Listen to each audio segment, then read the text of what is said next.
परमहंसाय नमः। ब्रह्मदेवाय नमः। सीता समारोह कृतवामभाग पाणो महासायक चारुचापम् नमामि रामं रघुवंशनाथं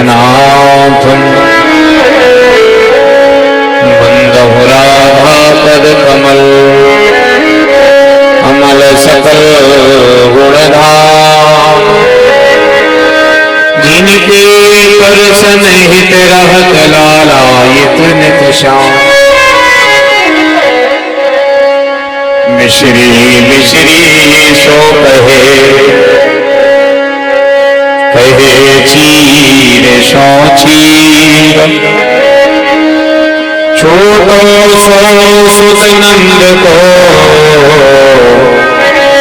रे हमारी पीर।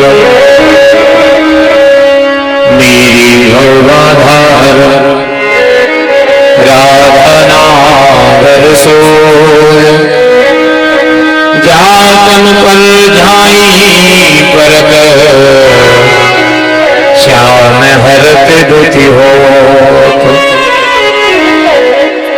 जय मीरा के गिरधर नागर ऋषिदास जुकेरा। अवधनाथ ब्रजनाथ आपका सदा सदा मैं दास रहूं। जब जन्म हुआ जगत में प्रभु पद पंकज के पास रहूं। प्रिय रहूं पवन कुमार कलवन पावक ज्ञान घना जासु हृदय आधार बसहि राम सरचाप धर। राधे राधे राधे जय जय जय श्री राम। राधे राधे राधे जय जय श्री राम।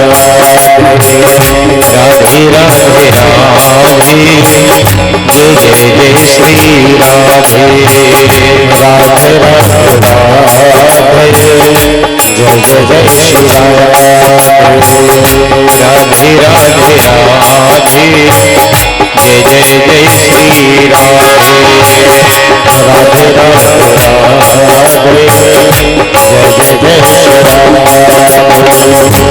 राधे राधे जय जय जय श्री राधे। राधे राधे राधे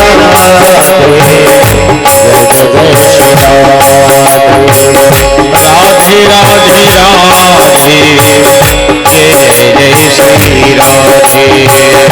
राधे राधे राधे जय जय श्री राम।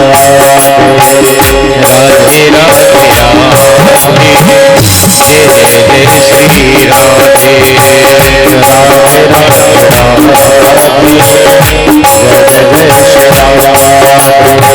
किशोरी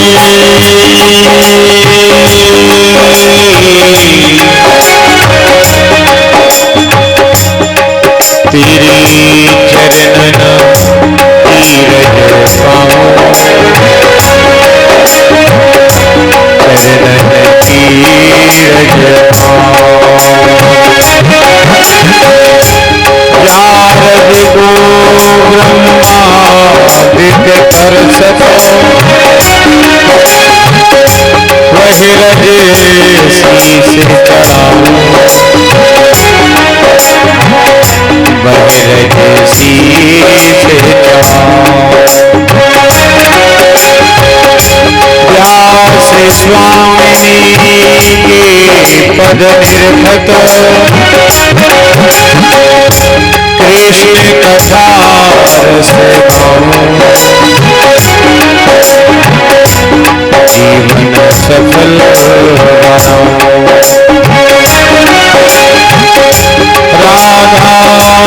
रानी पद निर्घट हरिहर दरस में पाऊं जीवन सफल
श्रीमद् भागवत महापुराण की जय। श्री सीतानाथ भगवान की जय। श्री गौरी शंकरनाथ की जय। ब्रह्मदेव बाबा की जय। स्वामी सियावरजू महाराज की जय। नर्मदा मैया की जय। अंजनी मैया की जय। हनुमान हरि की जय। आप सबके माता पिता की जय। आप सबके परिवार की जय। आप सबके पितरों की जय। नमः पार्वती पतये हर हर महादेव। जय जय श्री राधेश्याम।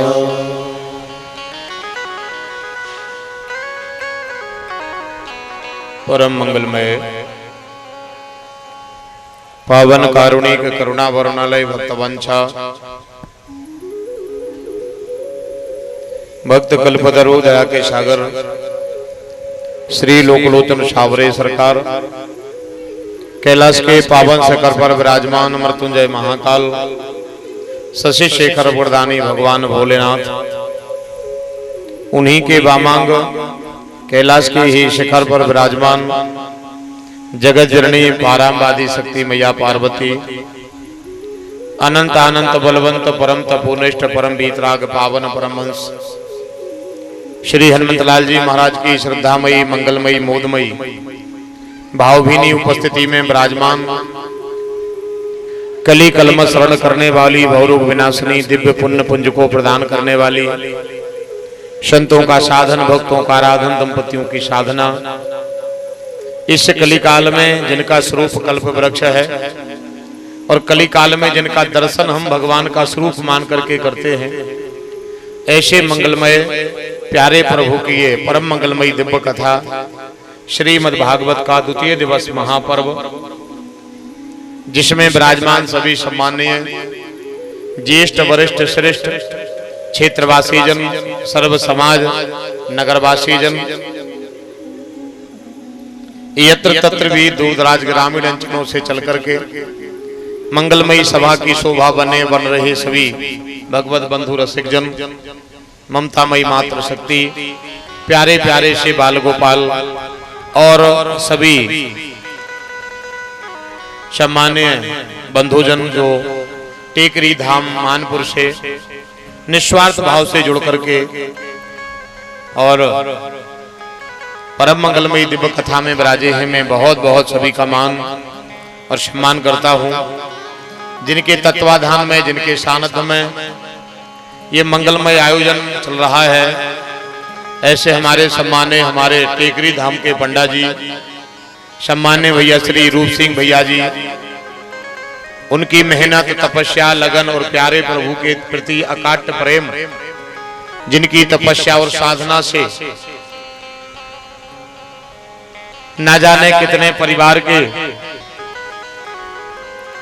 दुखों का अंत हुआ है, सुख की वर्षा उनके घरों में हुई है।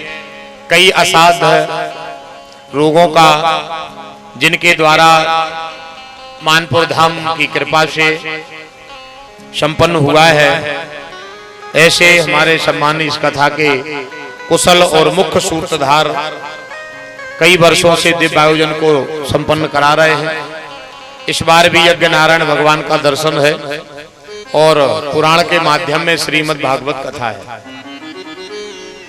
तो बड़े प्रेम से इस धर्म यज्ञ के यजमान बने सभी हमारे यज्ञ के यजमान पत्नियां और श्रीमद् भागवत कथा के यजमान और यजमान पत्नियां ब्राजी हैं, जो भैया श्री रूप सिंह पंडा जी के साथ में प्यारे प्रभु का चिंतन आराधन उतने ही तन मन धन के द्वारा कर रहे हैं और अपने माता पिता के सत्कर्म पुण्य का लाभ प्राप्त कर रहे हैं।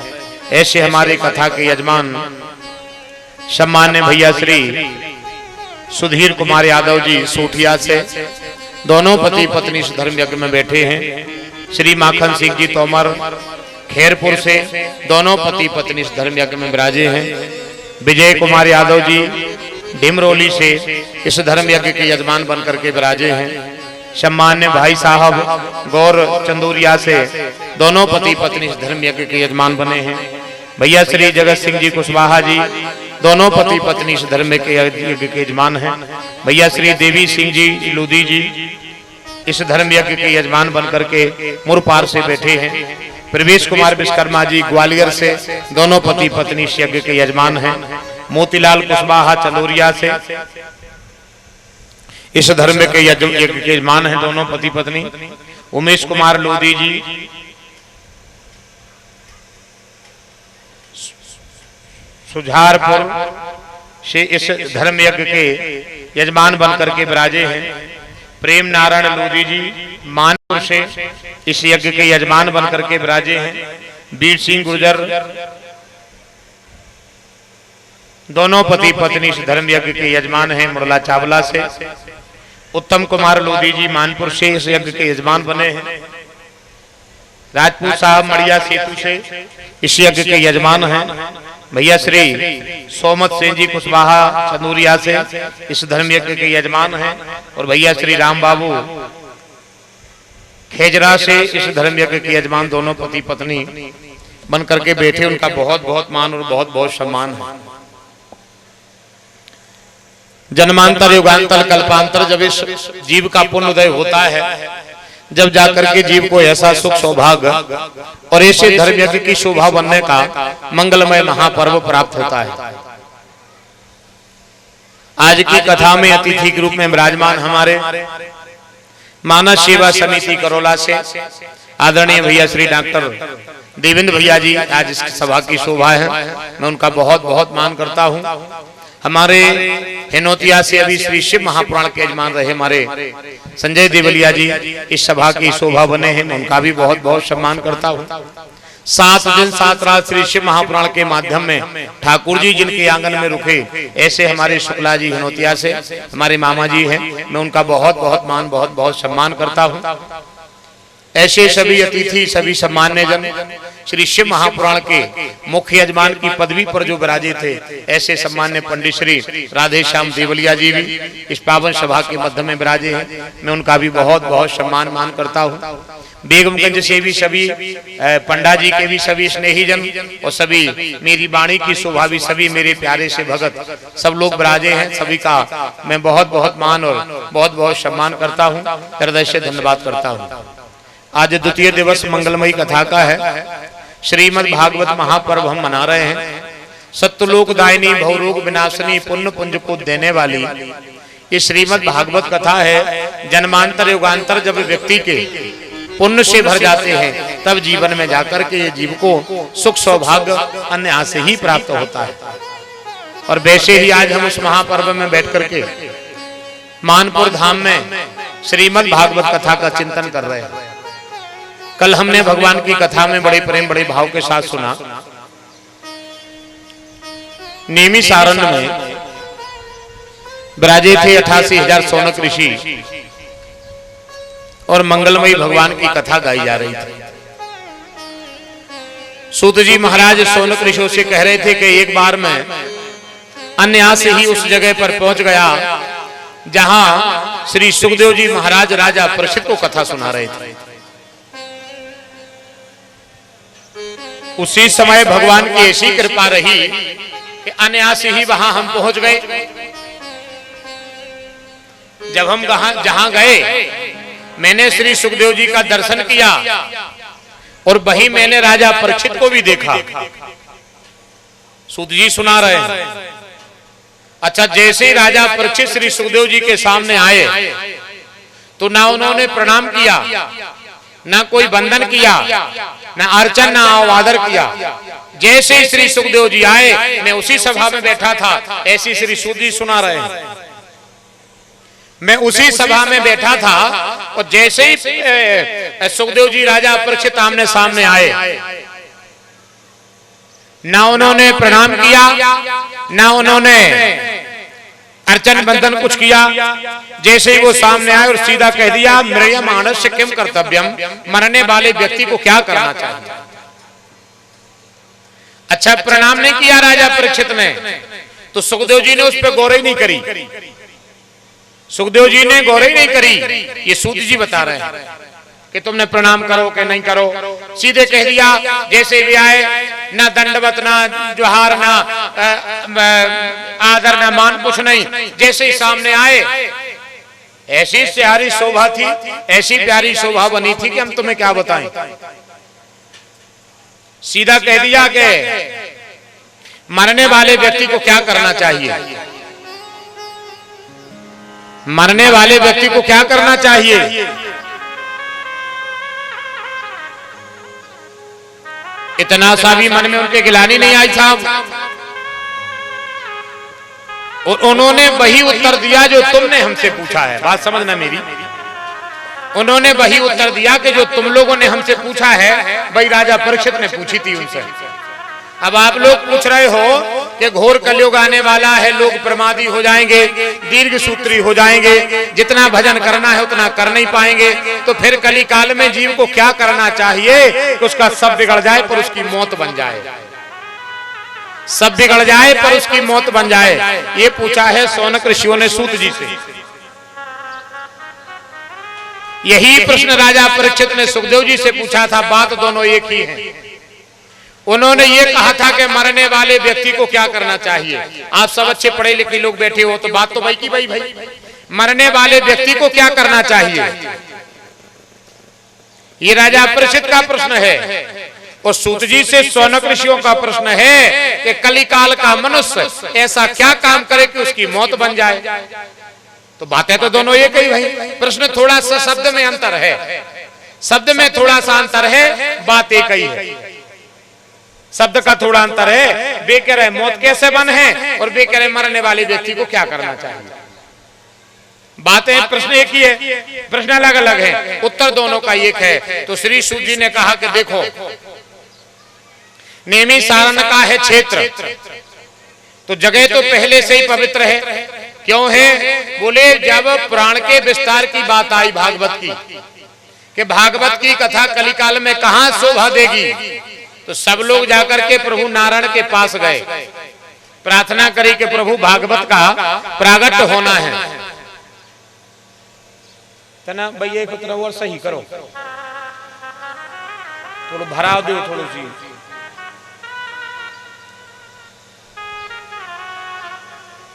नारायण के पास जाकर के खड़े हुए, प्रार्थना करी कि प्रभु भागवत का प्रादुर्भाव होना है, भागवत का प्रागट्य पर्व होना है।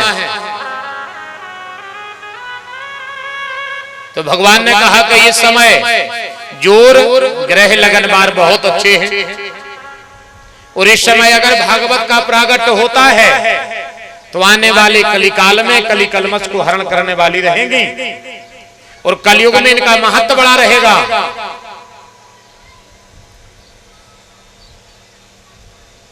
तो फिर प्रभु ये बताओ कि उनका प्रागट्य कहाँ करा दिया जाए।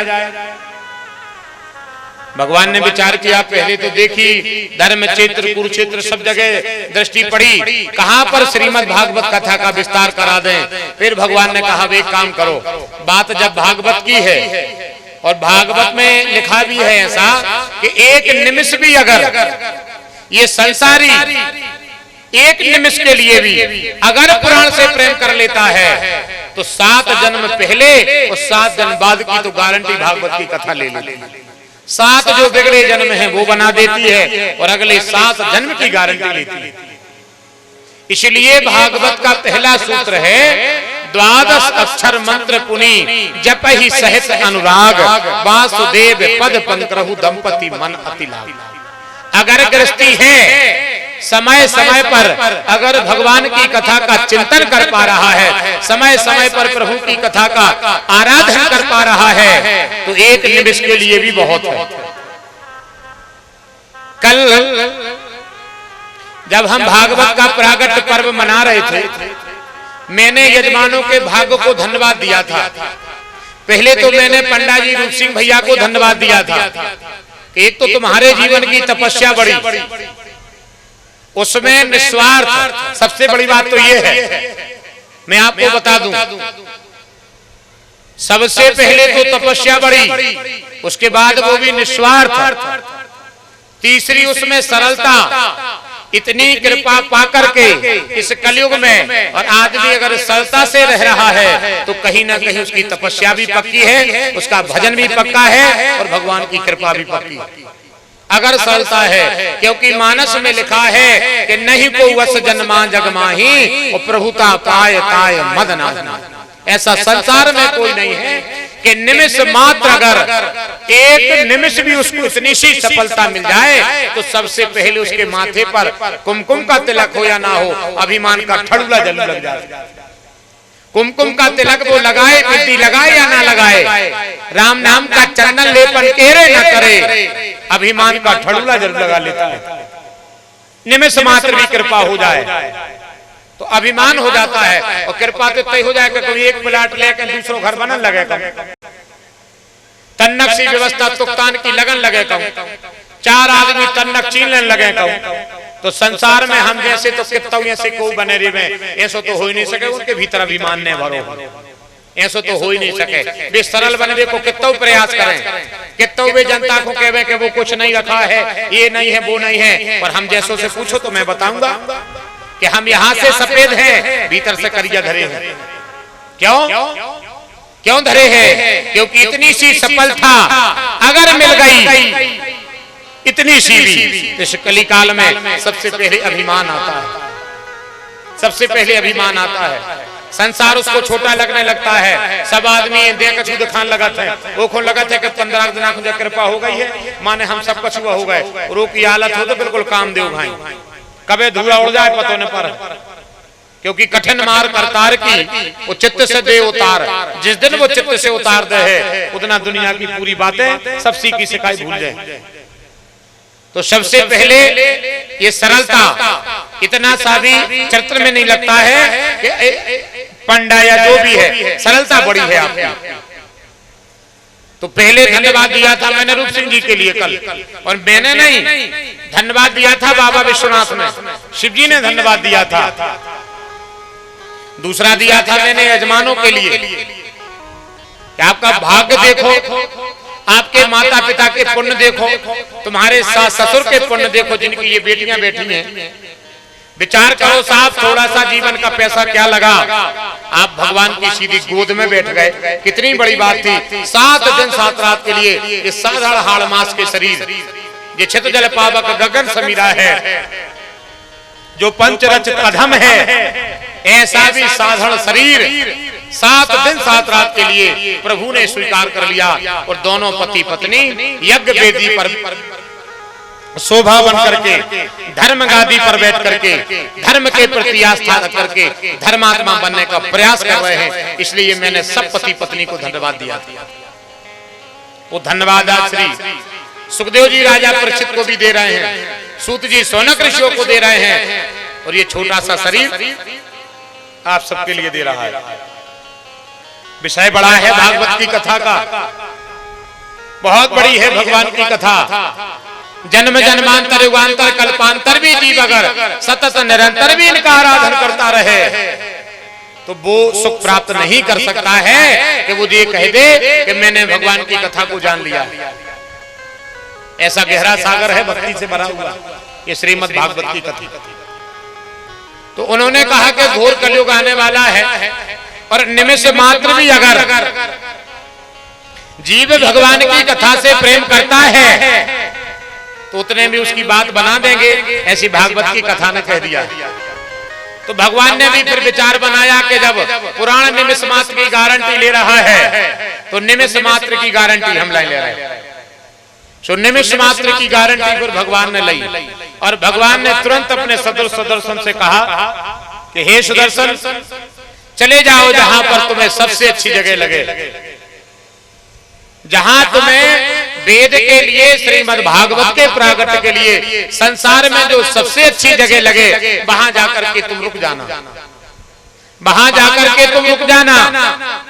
ऐसा भगवान ने कहा सुदर्शन से और महात्माओं से कह दिया कि सुदर्शन के पीछे पीछे जाओ और एक निमिष के लिए जहां सुदर्शन रुक जाए बस वहीं जाकर के तुम भागवत का प्रागट्य करा लेना। अब धर्म क्षेत्र, कुरुक्षेत्र, तीर्थ, देवालय सुदर्शन ने घूमना चालू किया। देवता पीछे पीछे जा रहे हैं और सुदर्शन जाकर के एक निमिष के लिए, एक निमिष मात्र नेमी सारण में जाकर के रुक गया। जैसे निमिष मात्र के लिए वहां चक्र रुका, देवता सब बैठ गए, आशा लगाए हैं, युगांतर बीत रहे हैं, समय बीतता जा रहा है, आशा की घड़ी टूट रही है, संबल गिर रहा है, समय बढ़ रहा है, कलिकाल का प्रादुर्भाव आ रहा है और महात्मा परेशान हो रहे हैं। लेकिन देर होती है, अंधेर नहीं होता है। आज उसी देर के अंधेर पर अंधेर के देर मिटाने के लिए देर न करते हुए महामना श्री सूत जी आज नेमी शरण में महात्माओं के बीच में आ गए हैं। सूत जी ने सबसे पहले उस जगह की महिमा बताई जहां भगवान की कथा हो रही थी। अच्छा, ये पता कैसे चला कि चक्र जाकर के नेमी शरण में रुकेगा? तो ये बात बताई महादेव भगवान भोलेनाथ ने एक दिन नेमी शरण में कई दिन पहले जब चक्र नहीं चला था, जब महादेव भगवान भोलेनाथ निकले वहां से, जगह का चयन तो किया था शिव जी ने, मोहर लगाई थी चक्र ने, चयन तो शिव जी ने कर दिया था। एक दिन महादेव मृत्युलोक में विचरण कर रहे थे, विचरण करते करते महादेव भगवान भोलेनाथ अचानक वो भी आरण्य क्षेत्र में पहुंच गए। निमिष तो नाम पड़ा चक्र रुकने के बाद, पहले नाम था आरण्य।